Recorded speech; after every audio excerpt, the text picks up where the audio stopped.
Olá caríssimos, bem-vindos a mais um vídeo. Não sei se será o último, talvez seja. Vamos acabar aqui a nossa conversa, neste caso a minha conversa com o Miguel. Se gostarem, deixem sempre aí um like, comentários, essas coisas todas. Deixem um comentário, subscrevam o canal. E vamos então dar aqui o nosso sprint final. O problema é que era malta exércitos, né? Como é que tu vais, em termos de recursos, precisas de produzir, não é? Precisas de produzir recursos para alimentar Só para dar contexto, estamos a falar da questão da origem do dinheiro. essa mesma máquina, como é que tu vais fazer isso? E houve um gajo qualquer que se lembrou, ok, então eu se obrigar as pessoas a pagar impostos nesta mesma moeda e se eu dar esta mesma moeda aos soldados, as pessoas vão ser obrigadas a providenciar bens e serviços aos soldados, não é? Para me pagar impostos. Olha, que é, Ou seja, que é isto depois também é um bocado o debate se a própria origem do mercado acaba por é o ser... mesmo que acontece com o exército americano e com a reserva de valor do US dólar, se pensares. Certo. É a mesma coisa que é, o mundo diz assim, nós utilizamos a tua reserva de valor, damos-te bens e serviços, repare nisto, damos-te bens e serviços em troca de uma dívida e tu proteges a nossa terra. Certo, mas Porque independentemente... repara, os Estados Unidos protegem todos os mares do Atlântico, só existem trocas internacionais por causa da Marinha Americana, senão não podia existir. Claro. Foi o que eles decidiram depois da Segunda Guerra Mundial, foi a seu acordo. Foi, nós controlámos isto tudo, não é? Mas independentemente dessa ser a origem do dinheiro, depois isso é um debate se o dinheiro acaba por ser uma criação de Estado ou ser de mercado, que é o que os austríacos falam também. Sim. A questão é que depois o dinheiro sempre acabou por evoluir para o ouro. Porquê? Porque o ouro era, digamos, uma prova viva de que a sociedade tinha uma dívida para ti. Ou seja, tu se tinhas ouro, significa que tu trabalhaste para obter esse mesmo ouro. É proof of work. Por causa da Marinha Americana, senão não podia existir. Claro. Foi que eles Tivemos decidiram. aqui um problema técnico. Por ser muito uma evolução tecnológica daquilo que era o ouro.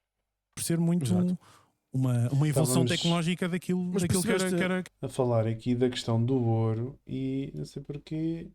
Por ser o Brasa muito decidiu uma evolução tecnológica daquilo por ser muito... fazer um refresh. Como é que tu vais fazer isso? E houve um gajo qualquer que se lembrou, ok, então eu se obrigar as pessoas a pagar impostos nesta mesma moeda e se eu dar esta mesma moeda aos soldados, as pessoas vão ser obrigadas a Vamos ter de avançar aqui para me pagar impostos. Ou seja, isto depois também é um bocado de debate se a própria origem do mercado acaba É por o ser... mesmo que acontece com o exército americano e com a reserva de valor do US dólar, se pensares. Certo. É a mesma coisa que é, o mundo diz assim, nós utilizamos a tua reserva de valor, damos-te bens e serviços, repare nisto, damos-te bens e serviços em troca de uma dívida e tu proteges a nossa terra. Certo, mas Porque, repara, independentemente... os Estados Unidos protegem todos os mares do Atlântico, só existem trocas internacionais por causa da Marinha Americana, senão não podia existir. Foi o que eles decidiram depois da Segunda Guerra Mundial, foi a seu acordo. Foi, nós controlámos isto tudo, não é? E independentemente dessa ser a origem do dinheiro, depois isso é um debate se o dinheiro acaba por ser uma criação de Estado ou ser de mercado, que é o que os austríacos falam também. A questão é que depois o dinheiro sempre acabou por evoluir para o ouro. Porquê? Porque o ouro era, digamos, uma prova viva de que a sociedade tinha uma dívida para ti. Ou seja, tu se tinhas ouro, significa que tu trabalhaste para obter esse mesmo ouro. É proof of work. É por favor. Ou então tiveste de providenciar um serviço de valor a alguém e recebeste esse ouro e, como tal, tens o direito de cobrar uma dívida à sociedade, à energia. E aí é que está também, digamos, a base. Ou seja, a Bitcoin depois acaba por ser muito uma evolução tecnológica daquilo que era o ouro. Mas percebeste a minha razão do...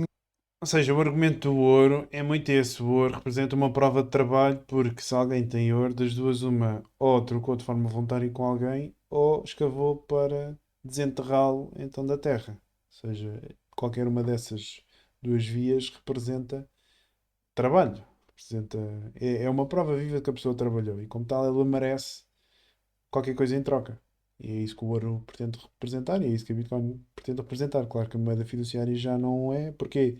Porque se uma pessoa não precisa trabalhar para obter, não precisando trabalhar para obter, não é uma prova justa de trabalho. E aquilo que acontece é que o seu valor não está ancorado então nessa questão de prova de trabalho, está ancorado mais uma vez, na confiança que as pessoas depositam nestas instâncias que têm o monopólio da coerção, não é? A questão da taxação, já falámos disto em vídeos anteriores.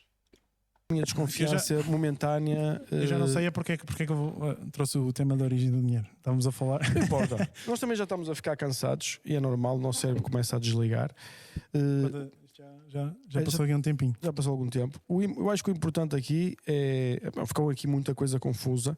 O meu objetivo com este podcast é as pessoas perceberem a densidade, porque nós acabámos por falar, como tu deves ter notado, só na superficialidade de quase tudo que falamos, não é? Ou seja, nós nem conseguimos não conseguimos pegar em nenhum tema e realmente mergulhar e ir às bases e coisas, porque se nós quiséssemos fazer isto como deve ser, começávamos a falar da origem do dinheiro, começávamos a falar de diferentes teorias do dinheiro, começávamos a falar da origem dos bancos, começámos a tanta coisa para falar. Muita. Mas O Bitcoin é hiper mega complexo e toca muitas disciplinas. É uma coisa. Muitas disciplinas. A questão é, as pessoas olham muito de forma leviana para as coisas e tomam ilações e conclusões sem, no meu entender, investigar suficiente a complexidade das coisas. Eu já vou para os temas sabendo que tudo é complexo.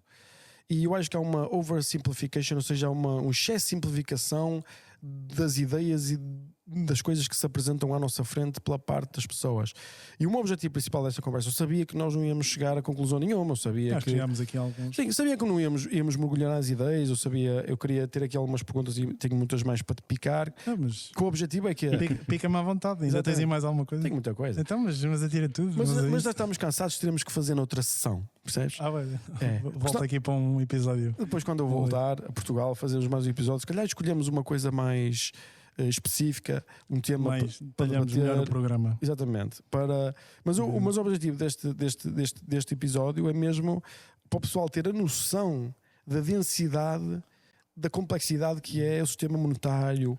E isso traduz depois o pessoal falar de uma forma da bitcoins e da criptos e pensam que já sabem, percebes o que eu quero dizer? E pensam que já dominam, não é? Nunca leram um livro sobre economia, mas já sabem tudo como é que o mundo rola, estás a perceber?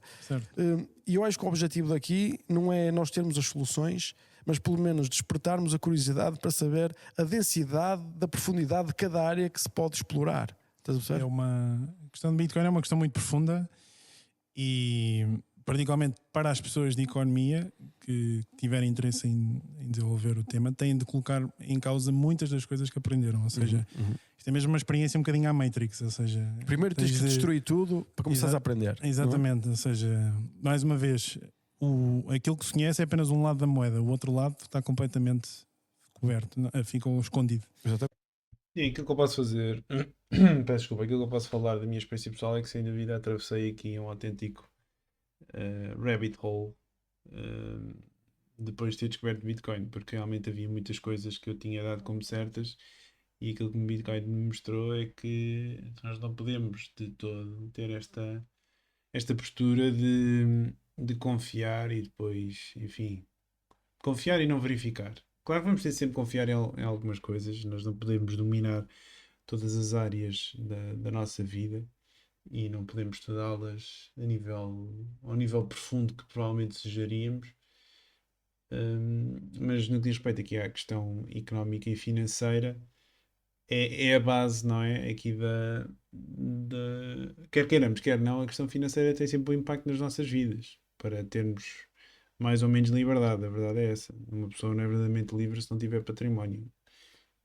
Ainda que nós possamos argumentar que não precisamos muito para nos contentarmos, nem que seja pela questão de termos mais controle sobre o nosso tempo e fazemos aquilo que nos bem apetece e não temos de ir todos os dias, se calhar, levantar às 6, 7 da manhã para levar com uma hora no trânsito em Lisboa para chegar ao escritório. Isso também é riqueza, não é? Também é a liberdade e vale muito. Mas isto para dizer o quê? Sim, a minha experiência pessoal, havia muita coisa que tive que colocar em causa, que anteriormente acreditava ser uma verdade plena, e é isto que as pessoas têm de perceber, porque a partir do momento em que se percebe que Bitcoin faz sentido, não conseguimos olhar para as coisas da mesma forma. O mundo muda completamente, radicalmente à nossa volta, para melhor, acreditamos nós, até por causa de todas as mudanças a nível pessoal, como a questão da preferência temporal, que já falei aqui, mas de facto uma mudança transversal que acabamos por ser, e para melhor, aquilo que observo é que todas as pessoas que acabam por adotar Bitcoin na sua vida acabam por ser pessoas mais preocupadas com o futuro, mais dedicadas à sua família, mais conscientes da sua saúde, menos materialísticas, sim é que é, materialistas, menos materialistas, e mais preocupadas no fundo em desfrutar verdadeiramente de vida. Sei que isto é um pouco difícil de explicar, porque tem de se sentir, a verdade é essa. Eu vou fechar aqui, se calhar, o episódio com um comentário mais filosófico, mas sim, a Bitcoin também é uma ciência, é complexo, toca em muitas coisas, é multidisciplinar, como está aqui escrito no vídeo, e isto tem pano para mangas. Aliás, por alguma razão, estive aqui a gravar 30 vídeos, né? Vou gravar 30 vídeos a reagir aqui a. Também, enfim, é uma conversa que tem 3 horas e 37, mas há aqui muita coisa para explorar, não é? E eu só toquei aqui nas pontinhas dos vários temas que Bitcoin toca. O rabbit hole é mesmo infinito. E as pessoas têm de ter uma mente aberta, porque é importante também frisar isto. Não sou isto. eu, tu também. Porque repara, Certo. eu estou aqui. Estamos aqui e também. Tu estás a defender, o Bitcoin e eu estou aqui, apesar de eu não gostar do sistema monetário mundial atual, estou aqui a mandar-te as farpas, a dizer, mas repara nisto, mas repara naquilo, mas repara naquele outro. Porque eu também sou uma pessoa como tu. Eu gosto de Bitcoin, eu gosto do conceito, eu gosto da ideia, eu gosto da lógica. Mas quando olho, depois observo para o mundo como ele rola e como ele funciona, reparo, mas aquelas coisas também estão a dar e isto também produz resultados assim que são razoáveis e que estão a produzir uma progressão da sociedade. Às vezes não importa como é que te deslocas, às vezes o importante é deslocar-te para a frente, estás a perceber?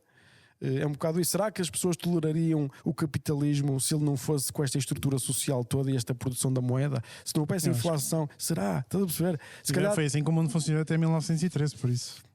Mas o mundo não havia quase riqueza nenhuma até 1913. Tiveste o maior período de crescimento económico foi durante a. Não, foi depois de inventares um petróleo. Quando inventaste o petróleo é que foi. Aquela coisa explodiu. Depois vinhamos a cena da energia, a quantidade do input e output que tu colocas. Então, mas só para concluir, a tua grande objeção então é a questão. Só para finalizar. Eu, por exemplo, eu diria que do exército americano. Eu neste momento não tenho bitcoins. Eu sempre terei, quando comprar bitcoins. Será quando limparem esta coisa do Tether e desta... Mas porquê que achas que isso vai ter um impacto tão grande? Acho que é muito dinheiro. É muito dinheiro, cria uma desconfiança e pode ser usada pelos governos para fazer o quê? Para regular.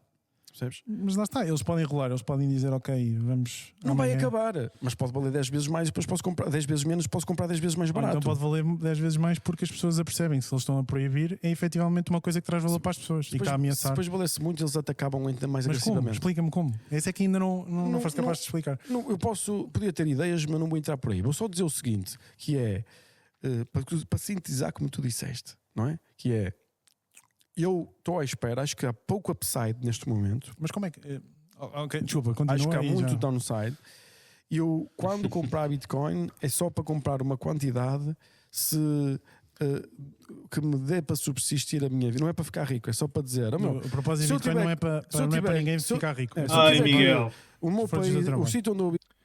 Se tu lesses as coisas que eu te mando, com certeza já terias uma opinião diferente, porque burro não és de certeza, apesar de, enfim, te apelidares meio burro, mas ficaste aí com uma ideia qualquer, veio um mini research, uma análise que tu fizeste, que por alguma razão está errada e não te consegues livrar disso.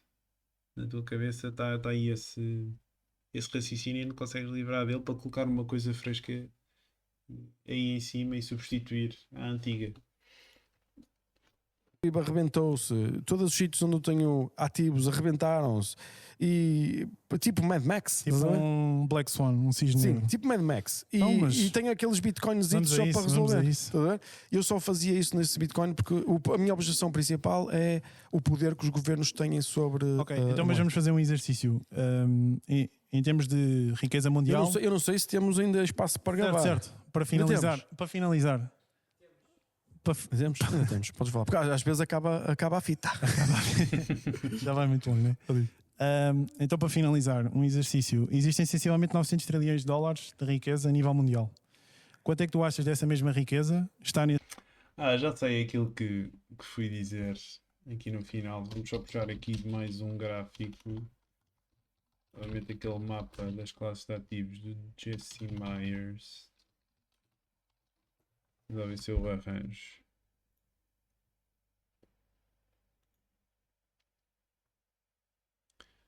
Cá está ele.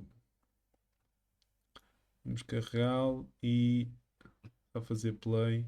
nessas mesmas classes de ativos, Ok. porque o dinheiro efetivamente perde valor. Ou seja, Espera, elabora outra vez a pergunta. existem 900 trilhões em termos de imobiliário, em termos de ações, em termos de obrigações, em Isso. termos de collectibles. Então, como podem ver, 900 trilhões, que é o valor de ativos. Podem ver, 900 tris. E vamos ver só aquilo que eu disse então. Em termos de arte, em termos de. mais Acho que ou não sei menos. se o dinheiro está incluído ou não. Está incluído. Tá, 900 bilhões. Tens que 900 incluir trilhões. tudo. Ou seja, dessa parte, qual é que achas que é premium monetário? Ou seja, por exemplo, tens o caso do ouro, em que 90% do market cap do ouro é devido às suas propriedades monetárias. Ou seja, as pessoas utilizam ouro como reserva de valor. Sim, mas o ouro é que é 5 trilhões? À volta de 15. 15 trilhões? Sim. Ok. Pois o valor varia. Consoante o Aliás, valor acho do que é ouro. 12, 13. Ok. Ou E seja, qual- desses 900 trilhões, qual é que achas que é a percentagem de market cap que lá está, que está alocada a essas classes de ativos, porque as pessoas não podem simplesmente preservar valor tendo dinheiro? Ou seja, quando se fala premium monetário, é no fundo a capitalização de mercado adicional que um determinado ativo tem porque está a cumprir uma das funções associadas ao dinheiro. Ou seja, o que acontece? O dinheiro devia ser uma reserva de valor, mas como o dinheiro fiduciário não cumpre essa função, os agentes económicos recorrem a outros ativos para, precisamente, recorrem a outros ativos para que eles próprios cumpram essa função que o dinheiro fiduciário não cumpre. Não cumpre. E a reserva de valores é a principal. Ou seja, por exemplo, o caso do ouro, 90% da sua capitalização de mercado advém de ser uma reserva de valor e só os outros 10% é que se devem à sua utilidade direta para ser utilizado, enfim, como nos brincos, não é? Nos adereços, na questão também de... A nível de eletricidade também é utilizado, creio eu, próteses também utilizam ouro. Ou seja, há muitas aplicabilidades, muitas aplicações diretas do ouro. Isso corresponde a 10% do seu valor, os outros 90% é premium monetário. Olhamos para as casas, também podemos fazer esta análise. Provavelmente será 50-50, ou seja, 50% das casas. O valor, 50% do valor das casas deve-se ao facto delas efetivamente darem um sítio seguro para dormirmos, não é? Dar-nos um teto para viver. O outro 50% deve-se ao facto de ser um ativo escasso que acaba por cumprir essa função de reserva de valor que o dinheiro não cumpre. Ou seja, e era isso que eu estava a perguntar aqui ao Miguel desses 900 tris. Quando é que ele acha que desses 900 tris, qual é que é a percentagem que ele acha que se deve ao facto dos ativos estarem a cumprir essa função de reserva de valor do dinheiro, que é no fundo aquilo que representa que no fundo é aquilo que é um prémio monetário. Dinheiro na conta bancária. Eu tenho que dividir diferentes assets. Por exemplo, nas empresas não existe isso. Nas empresas não é objetivo, não é preservar valor, é ganhar dinheiro. Certo, mas há pessoas que utilizam Pois, o S&P 500 como reserva de valor, que só colocam lá porque sabem que se deixarem o Mas aí dinheiro já no estás banco... a falar da cena psicológica. Não, é cena psicológica. Não é? As Eu, pessoas por exemplo, sabem que se deixarem o dinheiro no banco vão perder valor. Têm de encontrar uma alternativa. Então fazem investindo no S&P Então 500. tu podes dizer que é todo, não é? Porque Não há repara, de ser todo, porque há de haver uma parte, como estás a dizer, das pessoas que investem em empresas, porque efetivamente fazem porque pronto. acreditam Então vamos no dizer, futuro da nas empresa. casas, eu diria que 95% do valor que existe nas casas do mundo é para as pessoas viverem nas casas e não é como reserva Então, de valor. 5%. Nas 5%. Pô, esse valor muito baixo. Mas 5%, 330 será à volta de 3.3 vezes 5, não é? Será à volta de 16.6. Casas, O mercado sim. imobiliário são essencialmente 300 trilhões. Eu diria que 5%. 5% desse mercado são 15 trilhões. Isso, 15 trilhões. Quanto é que achas que é a probabilidade de Bitcoin substituir Isso. esses mesmos 5%?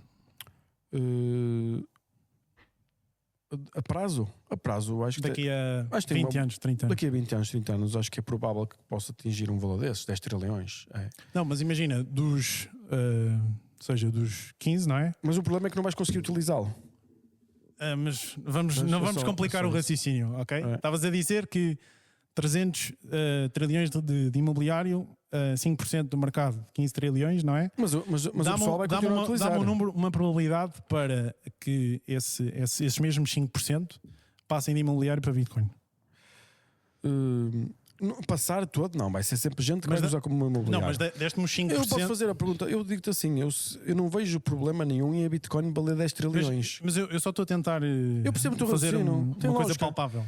Meu, Mas Miguel, essa questão, mais uma vez uma contradição, então 10 trilhões, 10 trilhões, nós agora nos 50, 60 mil dólares estamos num tri, significa que Bitcoin então ainda pode ir aos 500, 600 mil dólares, e depois tu dizes que não existe a potencial assimétrica, que aquilo que Bitcoin pode cair é muito superior àquilo que Bitcoin pode ganhar. É isso que não faz sentido. Mais uma vez, 5% de imobiliário, que são 16 tris, não é?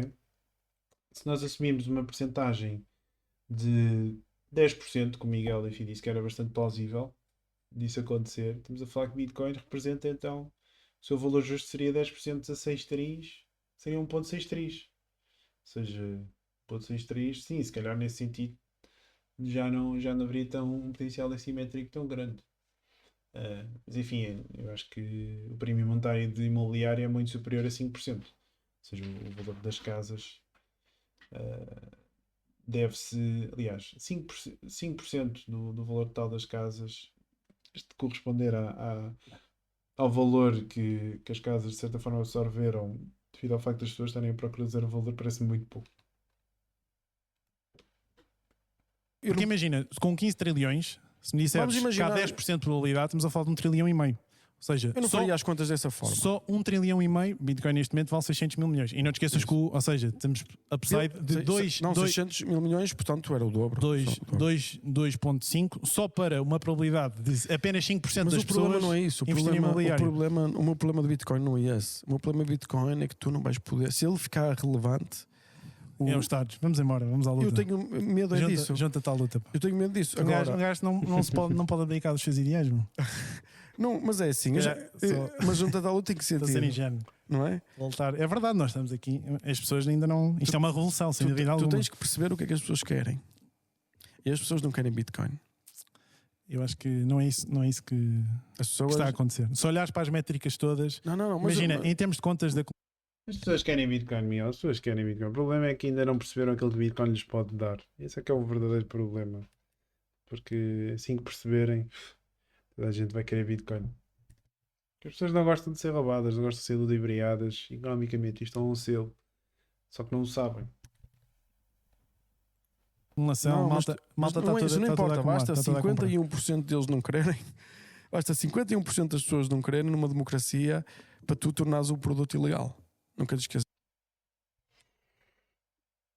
Uma coisa, lá está. Há uma citação qualquer de um libertário americano que fala que um escravo, quando olha para uma coisa e averigua a sua ilegalidade, e uma pessoa livre, quando olha para uma coisa, vê se essa coisa é ética ou não. Ou seja, é uma coisa assim desse género, mas acho que dá. Acho que deu para perceber aqui a ideia. E mesmo que tornem ilegal, Miguel, esquece.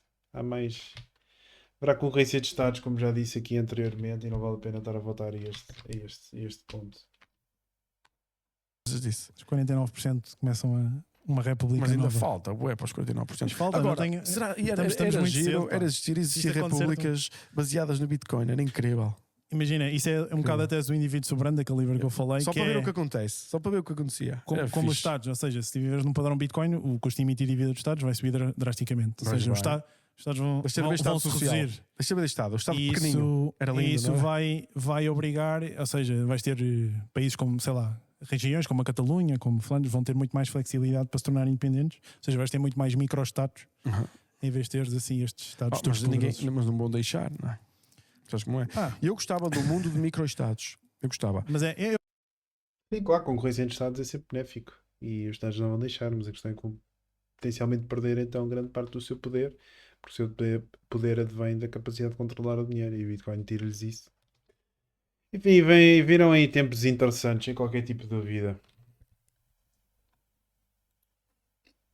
Eu acho também o sistema suíço também faz mais sentido, não sei se... Sim, o sistema suíço é a representação do tipo de governo que eu considero mais eficiente, estás a perceber? É mais descentralizado, lá está. Descentralizado, pequeno, É sempre a solução é É o que eu gosto. descentralizar, não ter o poder E concentrado. os Estados Unidos é um bocado nas disso, mãos. se tu pensares.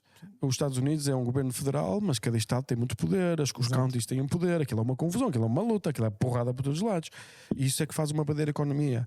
Se em Portugal nós tivéssemos a vontade de dividir isto em regiões, eu acho que a prazo isto produzia muito mais valor do que. Achas?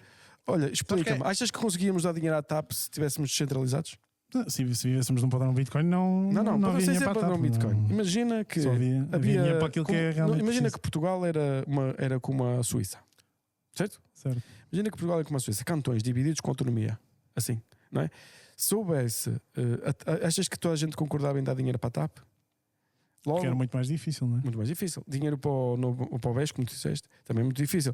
Não, havia muitas coisas que não aconteciam porque as pessoas não estariam de acordo, não é? E não era centralizado. As pessoas acabam por, nessa descentralização, conseguir atingir um resultado de vida que vai mais ligado a. Também acho que sim. Percebes? Isso é o que eu Centralização, acredito. menos chronic Que capitalism, é absolutamente menos... contra o comunismo, se pensares. A descentralização é o inverso do comunismo, não é? E o capitalismo é o inverso do comunismo em termos económicos, porque também é descentralização, não é? Certo. Se bem que o que temos hoje em dia já não é um capitalismo descentralizado, como tu dizes Não é muito bem. capitalismo. Enquanto definirem o preço do dinheiro, deixem-nos Eu dizer qual é a concordo com taxa isso. de juros. Mas repara, É o mas meu- nós o meu apelo. temos que viver e temos que viver num mundo e na realidade que se apresentará a nós. E, como diz a grande filósofa Pipoca, aceita que dói menos. Percebes? Ou seja, se tu aceitares a realidade como ela é, consegues usufruir muito mais dela, não é? Vamos imaginar, eu acho que sou um anarquista e não gosto de impostos. Mas vives num mundo que tens que pagar impostos. Tu tens que te adaptar a esta realidade, não podes lutar sempre contra a maré. E vais-te deslocando para os sítios que achas mais interessantes para ti, vais escolhendo um tipo de vida mais interessante para ti. A malta que faz isso. No inverno vai para um lado do mundo. Exato, completamente. Depois Portanto, vai eu acho para o que outro. fica aqui uma conversa interessante.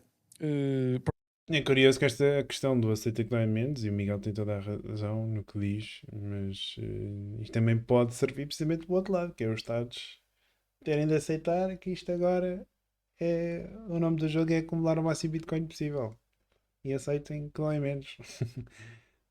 Isto agora no ciberespaço não serve nada. O vosso domínio militar e o domínio financeiro que vocês têm no mundo real. Pronto, estamos a falar de temas que são complicados e são profundos. Depois podemos, quando tivermos a oportunidade de falar mais um bocadinho, porque eu vi que temos aqui temas para falar muitas horas, não é? Vamos fazer uma série Fazer uma série sobre. Bitcoin. E todo o resto. A questão é que Só queres Bitcoin! Só queres Bitcoin! Não, mas imagina, a questão é que todos os temas que nós falámos aqui hoje acabam de forma mais direta ou menos direta de ter a ver com Bitcoin. Ou seja, Bitcoin toca em tudo. Eu sei, mas também toca no sistema monetário mundial, que sempre que falas de Bitcoin. A questão filosófica. a questão, Está tudo ligado. Muito bem. Francisco, foi um prazer. Igualmente. Obrigado pelo Obrigado por convite. tudo. Fica aqui. Se calhar não sei quantas horas passaram. Ok, está feito. Creio que gravámos 30 vídeos a reagir aqui à conversa com o Miguel. Espero que tenham gostado. Isto foi um formato novo que testei. Como disse no primeiro vídeo, recebi muito feedback de muitas pessoas que se sentiram frustradas porque não conseguiram absorver na totalidade as minhas ideias, porque o Miguel interrompeu-me frequentemente. Espero que tenha conseguido agora com estes vídeos ter passado essas mesmas ideias. E sim, digam-me o que é que acharam disto. Se gostarem, se calhar vamos fazer aqui mais umas reações. Estou aqui a ver os vídeos com o Tiago Paiva. Acho que também era giro fazer uma reação a outra conversa. Quem sabe também umas reações aqui aos economistas também fiat tradicionais, tipo Paul Krugman, ou mesmo o Taleb, que também inicialmente era um grande defensor de Bitcoin. Ele escreveu inclusive o prefácio do padrão Bitcoin do Saifedean, mas depois deu qualquer coisa na cabeça e enfim, virou bear de Bitcoin. Virou crítico, sim. Acho que é uma coisa interessante que se pode fazer, não sei, digam-me nos comentários o que acharem, questões, dúvidas, likes, subscrevam e fiquem atentos que entretanto haverá novidades sobre o Money Game. Estou aqui com um projeto em mãos, aliás, várias coisas em mãos e acho que é uma coisa que vocês vão gostar. Obrigado por estarem desse lado, grande abraço e até uma próxima.